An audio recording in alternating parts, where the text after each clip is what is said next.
But the thing to think about, and the thing to think about conceptually, is that when you're starting out, and really ultimately this happens as well, but the quality of your work is going to get you work.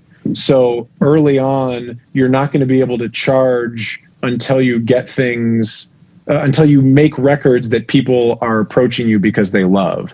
So the money is going to follow the quality of your work, not the other way around. So you got to do great work that's out in the world before you can start really charging.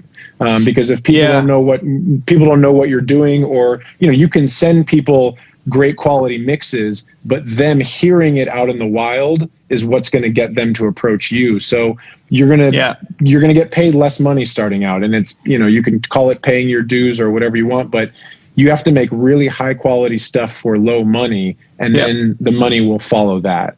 And just part of the way it is. Another thing to add on that note is starting out and continuing some years to come is a simple way to think about filling your calendar.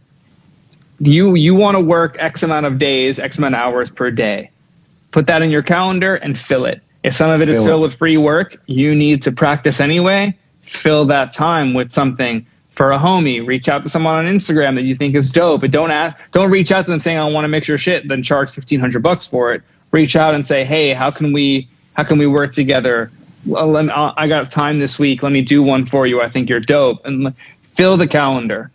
And then that'll help your chances of getting songs like that out in the world, that people will, to say, well, you can't find work. It's like, well, what do you mean work? Oh, you can't find the right budget projects for yourself right now? That's a different thing than I can't find work. I bet you could find work by just reaching out. And a part of that, it goes into another conversation which we could talk about for probably an hour, is momentum. When you do great work for a manager, an artist, a label, if you do great work, it's on time, it's high quality, then you can just parlay that into the next thing. I mean, you want to be there's a few labels that I've done a ton of work for. Psycho, which just disbanded, which had One Direction, but then had Little Mix and lots of other people on them. Like, I did 1 or 2 really great things for them, and I just kept getting hired because that momentum, we were just in a flow. It's like, can you do another one? I have it. Can it be turned around in 2 days? Absolutely, because I know, 1, it's fun to work on. 2,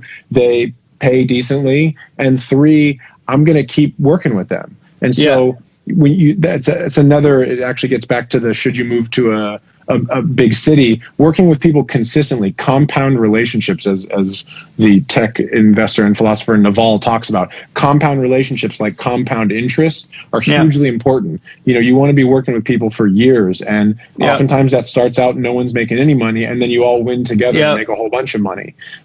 So filling your calendar so that you can continue to do work for your own momentum and for the momentum of people around you. Money is a bad motivator. Human connection and developing relationships is a great motivator. And at some point, money does come.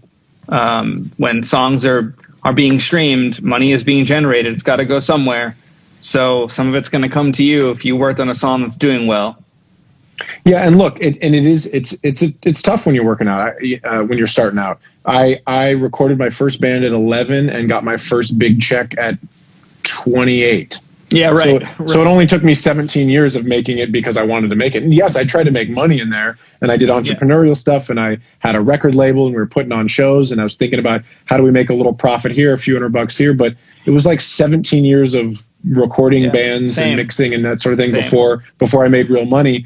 And by the way, that's where the competitive part of this thing that we do comes into play, where a lot of it is attrition. You got to just continue working for years and years and years because you love it, because, all the reasonable people stop doing it. By the way, and I worked with so many people when I was growing up that were more talented than me, that were better as an artist or better as a producer, whatever. And all those people ultimately got regular jobs. Maybe they're happier. Maybe they made the right choice. It was definitely the saner choice at the time.